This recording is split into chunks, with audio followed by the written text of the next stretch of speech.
रोज एक नई कहानी देखने के लिए चैनल को सब्सक्राइब करें और बेल आइकन दबाना ना भूलें।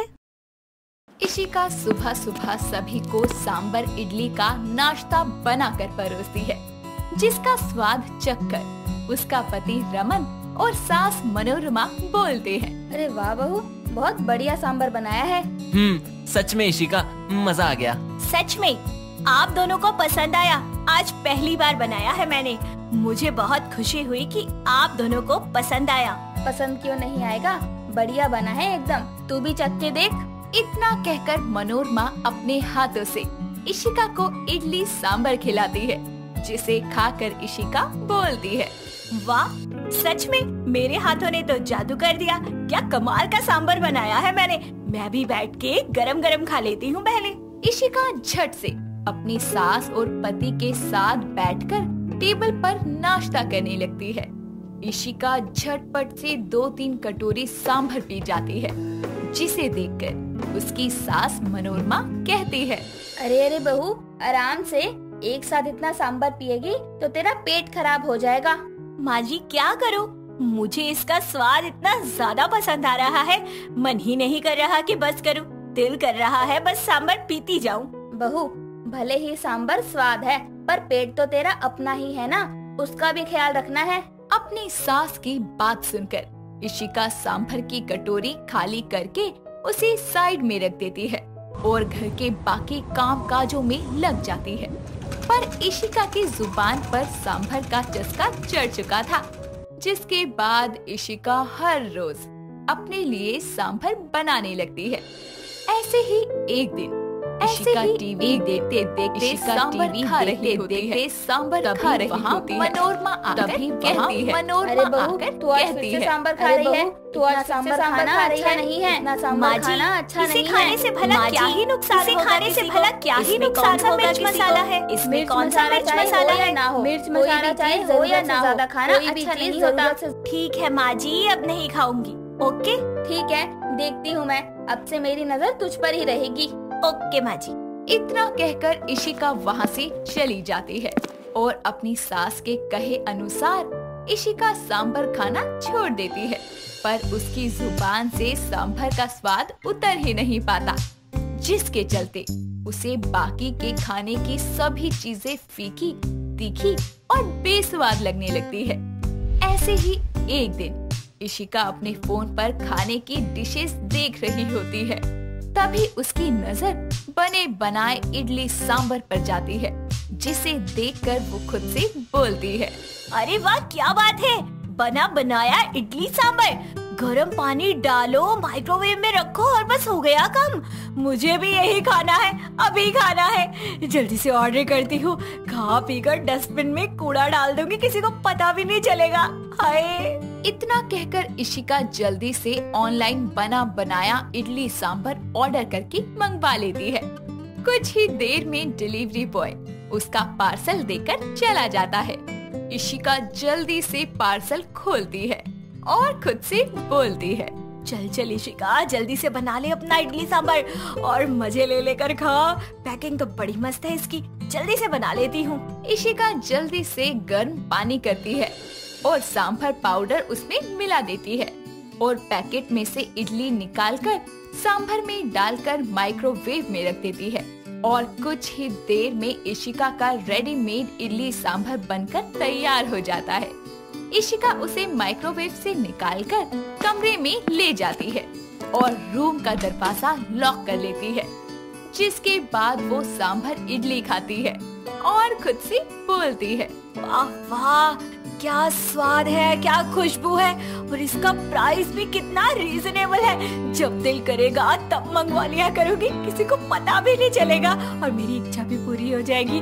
मजा ही मजा है। हाय मेरी अच्छी किस्मत। ऐसे ही दिन गुजरते जाते हैं। इशिका आए दिन रेडीमेड इडली सांबर मंगवा कर खाने लगती है। एक सुबह जब कूड़े वाला घर का कूड़ा लेने के लिए घर आता है, तभी मनोरमा उसे कूड़े की पन्नी देने के लिए जैसे ही डस्टबिन से पन्नी निकालने लगती है, तभी उसकी नजर डस्टबिन में पड़े खाली रेडीमेड सांभर के बॉक्स पर जाती है, जिसे देखकर वो गुस्से से तिल मिला जाती है और इशिका को आवाज लगाती है। इशिका मनोरमा की आवाज सुनकर जल्दी से उसके पास आकर बोलती है, क्या हुआ माँ जी, आप इतने गुस्से में क्यों हैं? किसी ने कुछ कहा? कूड़े वाले ने ज्यादा पैसे मांग लिए क्या? अरे कुछ तो बोलो, ऐसे बड़ी बड़ी आंखें करके क्यों देख रही है आप? बहू, ये कूड़े के डब्बे में क्या है देख। क्या मजाक है माँ जी, कूड़े के डब्बे में कूड़ा ही होगा, सोना थोड़ी निकलेगा, अंबानी थोड़ी ना है हम। बकवास बनकर अपनी। इस कूड़े की पन्नी में इतने सारे सांबर के रेडीमेड पैकेट कहाँ से आए? तूने मंगवा कर खाए हैं ना? माँ जी, पहले कूड़े वाले को कूड़ा दे दो, फिर इस बात पर चर्चा करते हैं। इतना कहकर इशिका अपनी सास के हाथों से कूड़े की पन्नी ले लेती है और कूड़े वाले को दे देती है, जिसके बाद कूड़े वाला वहाँ से चला जाता है। और तभी मनोरमा बोलती है, बहू सच सच बता मुझे कि ये सब क्या चल रहा है, नहीं तो मुझसे बुरा कोई नहीं होगा। माँ जी, मैं क्या करूँ? आपने मुझे घर पर सांबर बनाने से मना कर दिया। मैंने बहुत कोशिश की कि मैं सांबर ना खाऊं, पर मैं क्या करूँ, मेरी जुबान से उसका स्वाद उतर ही नहीं रहा है। जिसके बाद मुझे पता चला कि रेडीमेड भी सांबर मिलता है, तो मैंने चुपके से मंगवा कर खाना शुरू कर दिया। अरे बहू, तू पागल हो गई है क्या? सांबर का स्विमिंग पूल बनवाकर उसमें कूद जा, पी ले जितना सांबर पीना है। अरे क्या पता इतना रेडीमेड सांबर कैसे कैसे मसालों से बनता है, कब से पैक हुए होते हैं ये, कब के नहीं। पर तुझे तो बस खाने से मतलब है। माँ जी, क्या करूँ, आप ही बता दो ना। आप मुझे सांबर बनाने नहीं दे रही हो, बाहर से लाने भी नहीं दे रही हो, और मेरा मन और मेरी भूख बिना सांबर खाए शांत नहीं हो रही है। करूँ तो क्या करूँ? बहू, तू तो बच्चों की तरह जिद कर रही है। तो क्या करूँ माँ जी, बिना सांबर खाए मेरा पेट नहीं भरता। इतना कहकर इशिका उदास सा मुंह बनाकर अपने कमरे में चली जाती है और रोते हुए खुद से बोलती है, दुनिया भर की बहुएं अपनी सास से महंगी साड़ियाँ, गहने, कपड़े ये सब मांगती है, बहस करती है, और मैं तो बस खाने के लिए सांबर मांग रही हूँ। मेरी सास को वो भी गवारा नहीं है। ऐसे ही रोते रोते इशिका को शाम हो जाती है। अपनी बहू को इस तरह उदास और रोता देखकर मनोरमा को जरा भी अच्छा नहीं लगता, जिसके बाद वो रसोई में जाती है और अपने हाथों से इशिका के लिए सांबर और डोसा बनाती है और गरम गरम सांबर डोसा थाल में परोसकर इशिका के पास उसके कमरे में लाकर बोलती है, बहू देख मैं तेरे लिए क्या लेकर आई हूँ। मुझे नहीं खाना, ले जाओ जो भी लेकर आई हैं आप। इशिका एक बार देख तो सही, बड़े प्यार से बनाया है मैंने तेरे लिए, बस एक बार। मनोरमा की बात सुन जैसे ही इशिका थाली में रखा सांबर डोसा देखती है तो उसके उदास चेहरे पर एक बड़ी सी स्माइल आ जाती है और वो जल्दी से सांबर डोसा खाने लगती है और बोलती है, माँ जी आपको पता है मुझे कितनी भूख लग रही थी और कुछ भी खाने का मन नहीं कर रहा था, बस सांबर खाने का ही मन कर रहा था। थैंक यू माँ जी, आपने इतनी मेहनत करके मेरे लिए सांबर बनाया। बहू पर मैं रोज रोज नहीं बनाऊंगी, ना ही तू रोज रोज खाएगी। मतलब माँ जी ये खुशी बस पल दो पल की थी? नहीं बहू, ये खुशी हमेशा के लिए है, बस रोज रोज के लिए नहीं है। मैं कुछ समझी नहीं माँ जी। यही कि हफ्ते में एक दिन तू तीनों टाइम सांबर बनाकर खा सकती है, पर बाकी दिन तुझे दूसरा खाना खाना होगा ताकि तेरा स्वाद भी पूरा हो जाए और एक जैसा खाना खा कर तेरी सेहत भी खराब ना हो। वाओ, ये तो मस्त आइडिया है, मेरी साइड से ओके है। इतना कहकर इशिका मनोरमा के गले लग जाती है। अब इशिका हर संडे कभी सांबर डोसा, कभी इडली डोसा, तो कभी सांबर वड़ा, तो कभी सांबर उत्तपम बना बना कर खाया करती, साथ ही सभी को खिलाया करती। अंशिका बेहद ही खूबसूरत, समझदार और बहुत ही गुणवान लड़की थी। उसे सबकी सेवा करना और सभी का ख्याल रखना बहुत ही ज्यादा अच्छा लगता था। वो रोजाना शिव जी के मंदिर जाया करती थी ताकि उसे बिल्कुल शिव जी की तरह ही एक अच्छा पति मिले। ऐसे ही एक दिन जब वो मंदिर जा रही होती है कि तभी एक सविता नाम की औरत उससे टकरा जाती है और उसके हाथों से सारा सामान नीचे गिर जाता है। तो अंशिका उससे कहती है, मुझे माफ कर दीजिए आंटी जी, मेरी वजह से आपका सामान नीचे गिर गया। कोई बात नहीं बेटा, वैसे भी कुछ खास सामान नहीं था उसमें। बात सिर्फ सामान की नहीं है आंटी जी, बात है तहजीब और तमीज की। कोई बात नहीं बेटा, मुझे तुमसे कोई शिकायत नहीं है। इस सब के बाद अंशिका मंदिर जाने के लिए निकल जाती है और उसके जाते ही सविता सोचने लगती है, इतनी अच्छी और कितनी प्यारी लड़की थी ये। अरे आजकल के टाइम पे तो ऐसी लड़कियां मिलती ही नहीं। मेरे बेटे को सुधारने के लिए इससे बढ़िया और अच्छी लड़की कोई नहीं हो सकती। कुछ समय यूं ही बीत जाता है। सविता बहुत छानबीन करती है और एक दिन वो अंशिका का घर ढूंढ निकालती है, जिसके बाद वो उसके घर जाती है और ऐसे ही बातों बातों में वो अपने बेटे समीर की शादी की बातें करने लगती है और फिर उनसे अपने बेटे समीर के लिए अंशिका का हाथ मांग लेती है, जिसके बाद अंशिका के घर वाले भी एक अच्छा रिश्ता समझकर इसको मंजूरी दे देते हैं। लेकिन सविता उन सभी से एक बहुत बड़ा राज छुपा लेती है कि उसका बेटा एक नंबर का अय्याश था। कुछ ही समय के बाद अंशिका और समीर की शादी हो जाती है। शादी के बाद रात के 2-2 बजे तक समीर वापस घर लौटता तो वहीं अंशिका को उसकी हमेशा चिंता सताती रहती, पर ये अब रोज की बात बन गई थी। एक दिन अंशिका तंग आकर अपनी सास के पास जाती है और उनसे बोलती है, माँ जी क्या है ये सब? मतलब क्या है बहू तुम्हारा? मतलब आप बहुत अच्छे से जानती हैं माँ जी। अरे आपने मुझे पहले क्यों नहीं बताया कि आपका बेटा सारी रात घर से बाहर रहता है और अय्याशी करता फिरता है? माफ करना बेटा, मुझे लगा था कि तेरे आ जाने के बाद मेरे बेटे में सुधार आ जाएगा, पर ऐसा कुछ नहीं हुआ और मेरी वजह से तुझे इतनी तकलीफों का सामना करना पड़ रहा है। कोई बात नहीं माँ जी, आप ऐसा मत कहिए, लेकिन जो अब तक नहीं हुआ वो अब जरूर होगा। मतलब? माँ जी आप बस थोड़ा सा सब्र रखिए, सब कुछ अच्छा हो जाएगा। ऐसे ही वक्त बीतता जाता है और एक दिन समीर को एक लड़की घर लेकर आती है। समीर इतना ज्यादा नशे की हालत में होता है कि ठीक से खड़ा भी नहीं हो पाता। ये सब देखकर अंशिका और सविता दोनों को ही बहुत ज्यादा बुरा लगता है। अंशिका और सविता वो दोनों अपने मन में सोचती हैं, कैसा दिन आ गया है, आज मेरा बेटा खुद अपने पैरों पे चलकर घर नहीं आ सकता, उसे किसी और के सहारे की जरूरत पड़ रही है। ये क्या हाल बना लिया है इन्होंने अपना, मुझसे इनकी ये ऐसी हालत नहीं देखी जाती। लेकिन अगर आज मैं हालातों के आगे कमजोर पड़ गई तो ये इस हालत में देखने लायक भी नहीं बचेंगे। इस सब के बाद अंशिका उस कृति नाम की लड़की से उसके बारे में पूछती है और कहती है, जी आप कौन है और इनके साथ क्या कर रही हैं? मैं कृति हूँ, इनकी गर्लफ्रेंड। गर्लफ्रेंड? ये कैसे हो सकता है? अरे मैं इनकी पत्नी हूँ, जानती भी हो तुम? देखो मैं समझ सकती हूँ तुम्हें इस वक्त कैसा लग रहा होगा, पर सच यही है, हम दोनों एक दूसरे से प्यार करते हैं और मुझे ये बात भी अच्छे से पता है कि इनकी एक पत्नी भी है। अरे करमजली, अगर पता था तो क्यों किया ऐसा? अब मैं क्या करूँ अंशिका, प्यार पर कभी किसी का जोर चला है क्या? बस मैं भी प्यार के हाथों मजबूर हो गई हूँ और ये दिल लगी कर बैठी। पर तुम चिंता मत करो, ये तुम्हारे पति है और हमेशा तुम्हारे ही रहेंगे। मैं कभी इन्हें अपने लिए हासिल नहीं करना चाहती, ये तुम्हें ही मुबारक हो। ऐसा कहकर कृति समीर को अंशिका को सौंपकर वहाँ से चली जाती है। इसके बाद अंशिका समीर को अपने कमरे में ले जाकर बेड पर लिटा देती है और जब वो वहाँ से जाने लगती है तभी समीर उसका हाथ पकड़ लेता है और थोड़ी मध्यम आवाज में उससे बोलता है, मुझे माफ कर दो अंशिका, मैंने तुम्हें धोखा दिया है, मैं किसी और लड़की के साथ। समीर अपनी बात को पूरा करता इससे पहले ही नशे की वजह से वो सो जाता है।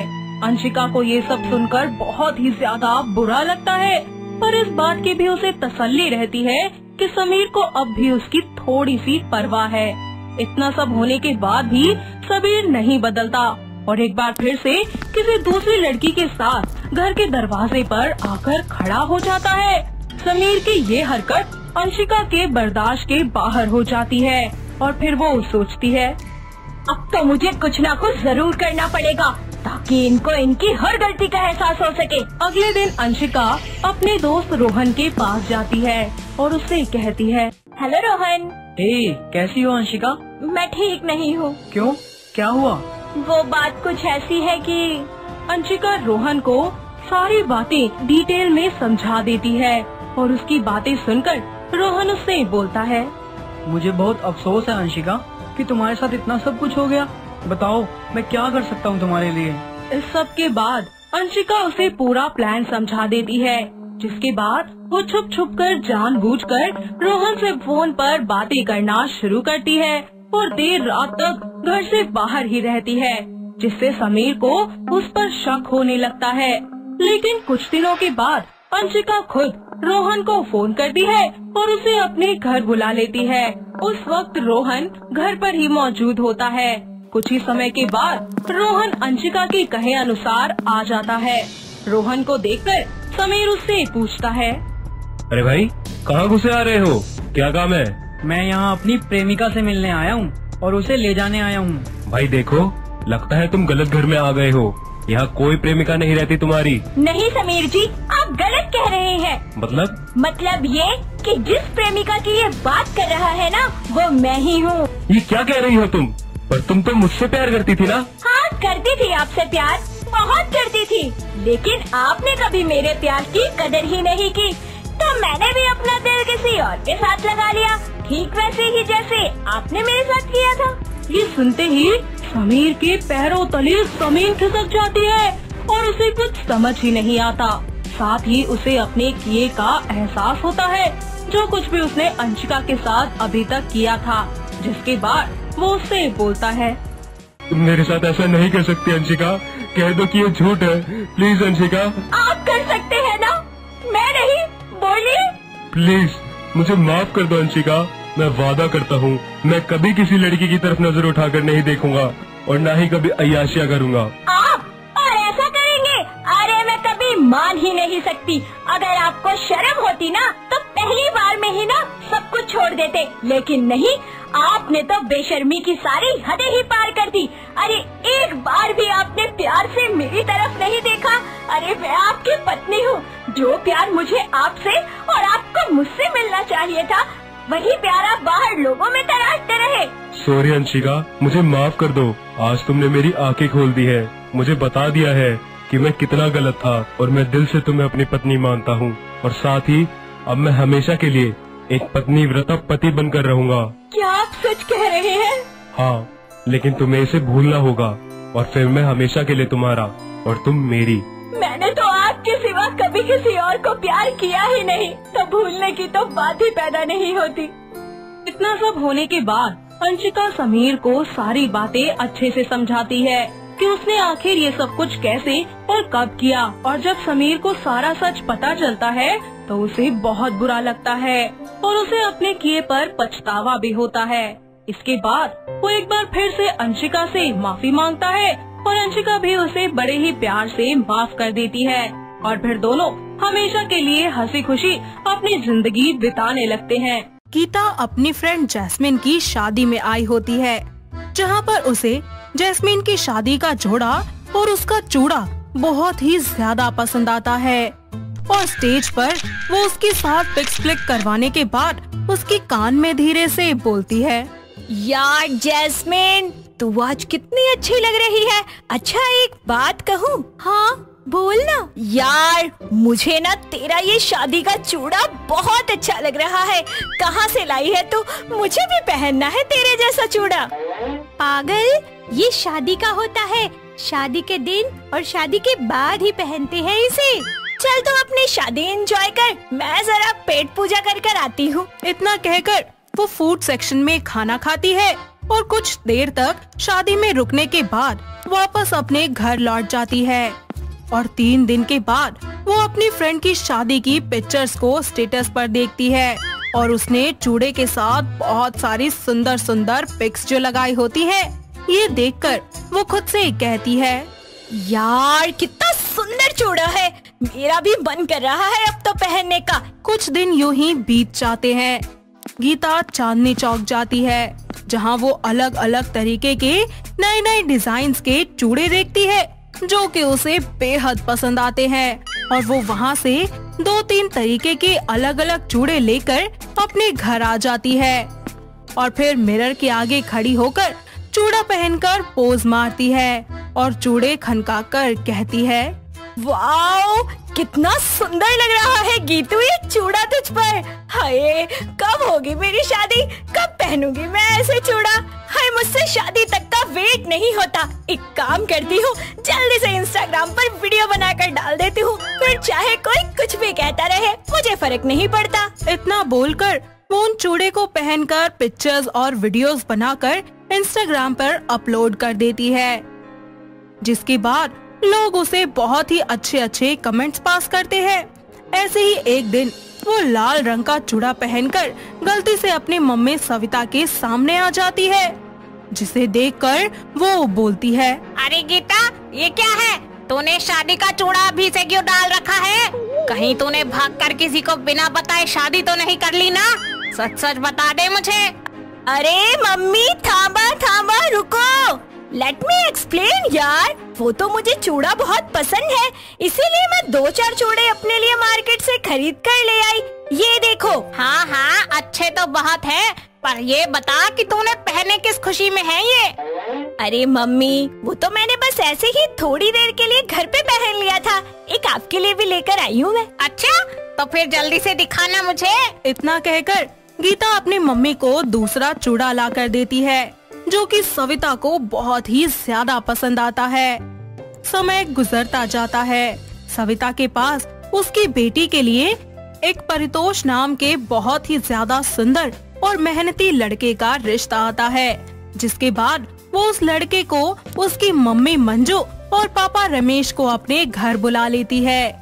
तो वहीं गीता हाथों में चाय नाश्ता लेकर आती है और सभी को दे देती है। मंजू को अपने लड़के के लिए गीता बहुत पसंद आ जाती है। दोनों घर वाले आपस में बातचीत करके रिश्ता पक्का कर देते हैं और एक दूसरे को मिठाइयाँ खिलाते हैं। तभी दोनों पेरेंट्स की मर्जी से वो दोनों लड़का लड़की आपस में बात करने के लिए छत पर चले जाते हैं। गीता, मैंने आपको शायद पहले कभी कहीं देखा है। अरे, आपने मुझे कैसे देख लिया? मैं तो खुद आपको पहली बार देख रही हूँ। नहीं, मैंने आपको देखा है। हाँ, याद आ गया। आप तो वही है ना जिसने इंस्टाग्राम पर अपने चूड़े के साथ फोटो और वीडियो बनाई है? जी, ये तो मैं ही हूँ।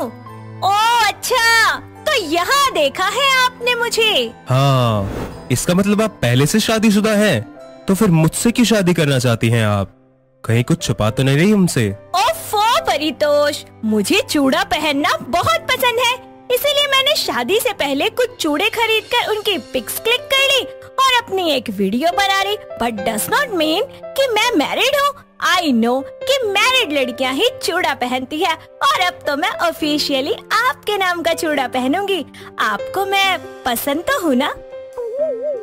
हाँ गीता जी, मैं आपको उसी दिन से बहुत पसंद करता हूँ। ओहो, तो ये बात है। पंडित जी अगले हफ्ते ही दोनों की शादी का शुभ मुहूर्त निकाल देते हैं और पूरे विधि विधान के साथ उन दोनों की शादी हो जाती है, जिसमें गीता अपने चूड़े के साथ शादी में ढेर सारी पिक्चर्स को क्लिक करवाती है और शादी के बाद वो अपने ससुराल में जीन्स और क्रॉप टॉप के साथ हाथों में चूड़ा पहनकर तैयार हो जाती है। और तभी उसकी सास उसे बुलाते हुए बोलती है, अरे बहू, तेरी आज पहली रसोई है, तो क्या बनाया है तूने? वो मम्मी जी, आज मैंने जलेबी बनाई है। हे भगवान, अरे ये क्या पहना है बहू तूने? शादी के अगले ही दिन कोई ऐसे कपड़े पहनता है क्या ससुराल में? अरे लाज शर्म भूल कर आई है क्या? छी छी छी, अरे राम राम, तेरा सारा बदन दिख रहा है। अरे ये क्या कटी फटी जींसें पहन ली है तूने? नास पीटी, आज से ही तूने सुनने के सारे कर्म कर दिए। माँ जी, इसमें क्या दिक्कत है? साड़ी की जगह वेस्टर्न ड्रेस ही तो पहना है, बाकी तो सुहागन होने की सारी चीजें पहनी है ना।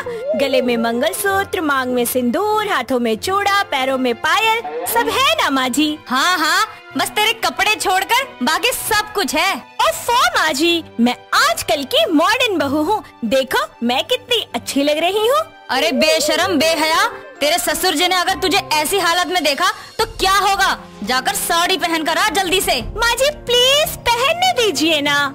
जाती है कि पहले ही दिन तुझे ससुराल से बाहर कर दूं? जी माँ जी, जाती हूँ। इसके बाद वो एक सुंदर सी साड़ी पहनकर उसके साथ का मैचिंग चूड़ा और सच धज के पूरे 16 श्रृंगार करके नीचे आती है, जिसे देखकर परितोष और उसकी माँ मंजू का मुंह तो खुला का खुला ही रह जाता है।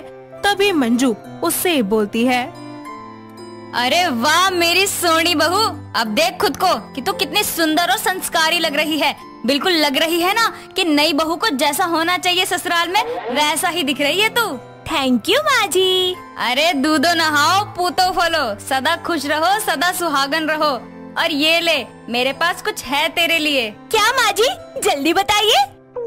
गीता जैसे ही उस गिफ्ट को खोलकर देखती है, उसमें एक बहुत ही ज्यादा खूबसूरत सा चूड़ा होता है और उसे देखकर वो बहुत ही ज्यादा खुशी से उछल पड़ती है और बोलती है, माँ जी आप ये मेरे लिए लेकर आई है। Thank you thank you thank you thank you so much. आप दुनिया की सबसे अच्छी सासू माँ है और अब से मैं हमेशा साड़ी ही पहनूंगी। जीन्स को तो मैं हाथ भी नहीं लगाऊंगी।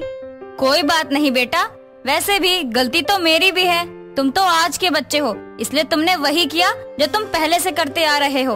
और ससुराल में तेरा पहला दिन था और पहले ही दिन मैंने तुझे डांट दिया, इसीलिए मुझे माफ कर दे मेरी बहू। कोई नहीं माँ जी, आपने जो भी कहा था सही कहा था और आपका तो हक बनता है कि अगर मैं कुछ गलत करूँ तो आप मुझे डांट फटकार कर समझा देना, झिझकना मत। हाँ बहू। अरे यार कोई मुझे जलेबी खिलाओ, इतनी अच्छी खुशबू आ रही है और भूख भी बहुत लगी है। हाँ आइए ना परितोष जी। माँ जी आप भी चलिए। इस तरह सभी मिलकर गीता के हाथ की पहली रसोई का खाना खाते हैं और उसके ससुर उसे शगुन में पैसे भी दे देते हैं। वक्त बीतता जाता है, दोनों अपने हनीमून के लिए गोवा जाते हैं और वहाँ जाकर गीता अपने मनपसंद कपड़े पहनती है और साथ ही मैचिंग चूड़ा और जीन्स भी पहनती है और दोनों एक दूसरे के साथ ढेर सारे रोमांटिक पलों को एंजॉय करते हैं। साथ ही वो हनीमून से वापस अपने ससुराल जाकर अपनी सारी जिम्मेदारियों को बखूबी निभाती है और सभी का अच्छे से ख्याल रखती है। फिर सब मिलकर एक साथ खुशी खुशी रहने लगते हैं।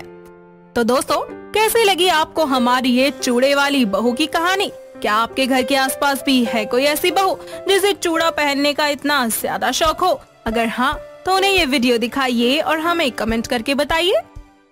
दोस्तों, अगर आपको ये कहानी पसंद आई तो इसे लाइक करें, शेयर करें और कमेंट करके बताएं कि कहानी में आपको सबसे अच्छा क्या लगा।